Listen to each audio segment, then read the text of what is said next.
hari ini, Sabtu tanggal 4 September tahun 2021, pemeriksaan kasus pembunuhan Tuti Suhartini dan Amalia Mustika Sari telah memasuki hari ke-17. Namun, polisi belum mampu mengungkap siapa pelaku dan apa sesungguhnya motif kasus tersebut. Proses pemeriksaan yang panjang dan berbelit-belit membuat publik mulai bertanya-tanya. Benarkah polisi sudah mengerahkan kemampuannya secara maksimal, atau justru ada yang sengaja disembunyikan?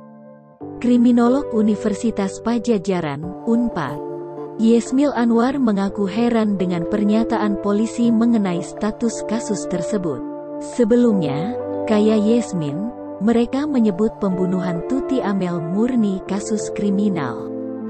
Namun mengapa pengungkapannya justru berkepanjangan? Sebenarnya saya juga agak mempertanyakan, karena beberapa waktu lalu, polisi dengan lantang menyatakan bahwa ini merupakan kriminal murni. Tapi kok begini lama pengungkapan kasusnya, ujar Yesmil, seperti menaruh curiga. Lebih jauh, Yesmil hendak memastikan, benarkah ada faktor lain yang membuat proses pemeriksaan menjadi sulit? Jika iya, kata dia, lantas apa? Maka kita pun bertanya-tanya, apakah ada faktor X atau hambatan-hambatan yang dapat mengganggu jalannya penyelidikan di lapangan? Tanyanya. Lebih lanjut, Yesmil menduga kasus Tuti dan Amalia ini merupakan jenis pembunuhan berencana yang sudah direncanakan secara matang dan melibatkan banyak pelaku. Menurutnya, hal itu bisa saja terjadi. Terlebih dalam setiap kasus kejahatan dimungkinkan adanya pelaku utama dan aktor intelektual yang mengeksekusi. Itulah mengapa, menurutnya yang perlu ditelusuri adalah potensi motif pembunuhan. Dalam setiap kasus, terang Yesmil, selalu ada 3 motif utama yang menyertai, yakni motif hubungan sosial, seperti asmara dan masa lalu, motif kekuasaan, serta motif harta.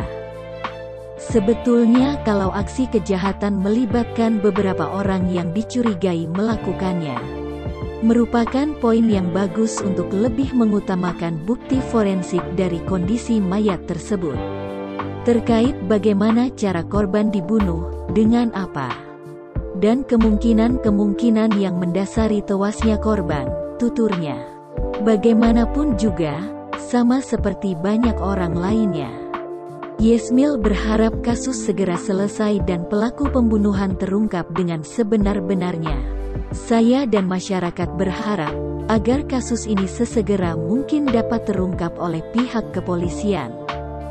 Karena menyangkut dengan hal yang cukup kontroversial dan juga reputasi dari kepolisian. Tapi saya yakin bahwa cepat atau lambat, kasus ini mampu diungkap secara terang benderang oleh aparat yang berwenang, harapnya. Banyak publik beranggapan, proses pencarian pelaku yang dikerjakan polisi terbilang lambat dan berputar-putar. Namun, dalam keterangannya, mereka memastikan, kasus tersebut memang tak mudah dipecahkan. Sebab, yang dicari bukan pengakuan, melainkan bukti. Kapolres Subang, Jawa Barat, AKBP Sumarni mengatakan, meski belum ditemukan, namun pihaknya yakin pelaku merupakan keluarga dekat korban. Ada indikasi pelaku dan korban saling kenal. Karena di TKP, jalur masuk ke rumah korban itu gak ada yang rusak.